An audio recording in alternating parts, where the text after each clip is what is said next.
So you're lucky on baptism because my sermons are always short.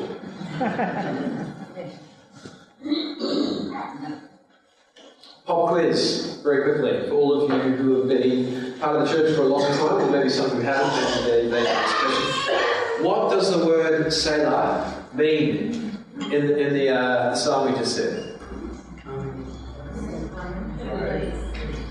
Excellent. Nobody has a clue, right? You've all got different.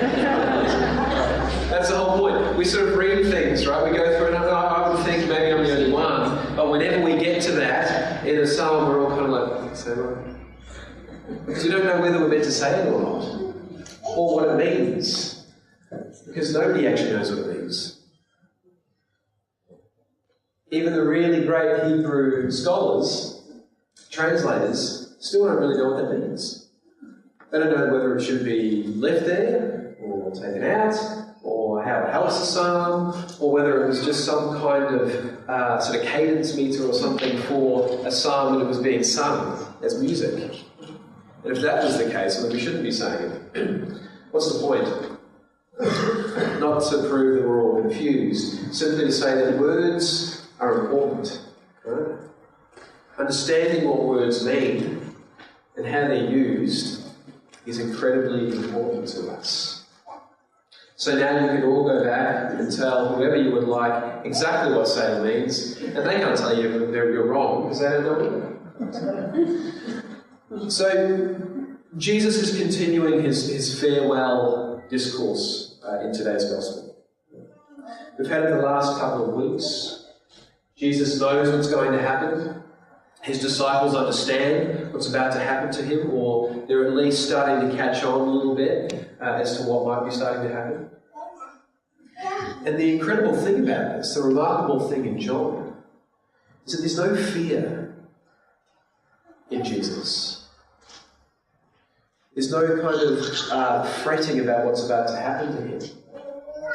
In fact, he says to his disciples this morning, "Peace I give to you, my peace I live with you."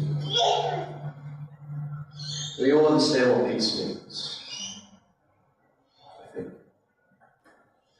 The Greek word irene, which is written in the Gospels, is a translation of a Hebrew word, shalom. You've all heard of shalom, potentially, before. It's a greeting over in Israel. People greet each other with shalom. The importance of understanding that this comes from shalom is that shalom holds a lot more meaning in it than just our normal kind of understanding of peace in the English language. We tend to think of peace as the absence of conflict, right? When people aren't fighting anymore, when people are getting along, well, that's peace.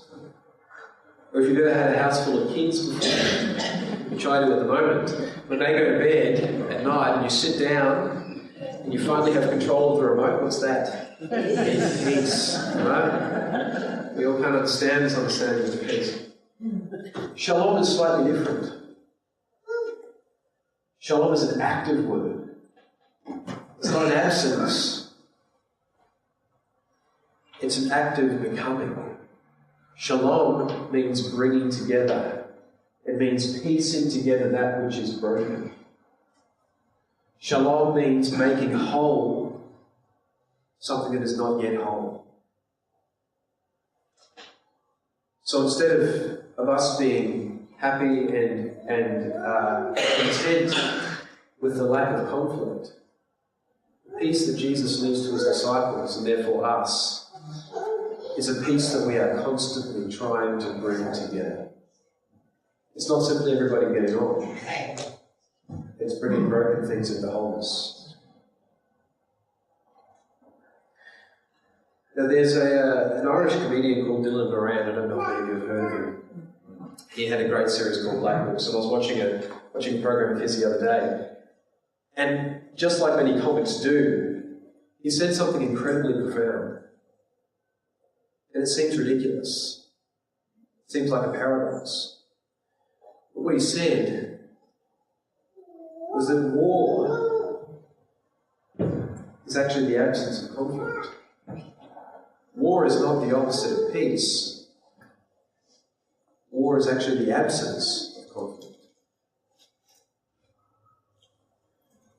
Glad to see a few faces frowning at me and looking as if I've gone crazy. When does war happen? When people refuse to disagree anymore, when people refuse to talk to each other anymore and they just want to eliminate each other. That's when war happens. War is not conflict. Not true conflict. War is not true disagreement. War is simply trying to eliminate the other party. True conflict, true disagreement is actually on the path of shalom, on the path of peace. Unless we can disagree with each other, unless we can be in conflict and talk with each other, then we can't move towards peace. This is a gift we have to give as Christian people. And it's a gift that needs to be given more and more in this world, this bringing together, this wholeness, this allowing ourselves to be uncomfortable with the other, disagreeing, but trying to find a way to sort it out, to bring wholeness to each other. And that's what we're doing in baptism today. It's an idea of inviting God's wholeness into our lives. It's a symbolic understanding of a realisation which has been ever since little Talisha was born, that she's loved by God. That she's one of God's children, as all of us are. And we come together today to sign and seal that, to celebrate with joy this reality, and to remember our own baptism vows. In the name of God, the Creator, Redeemer, and Sustainer,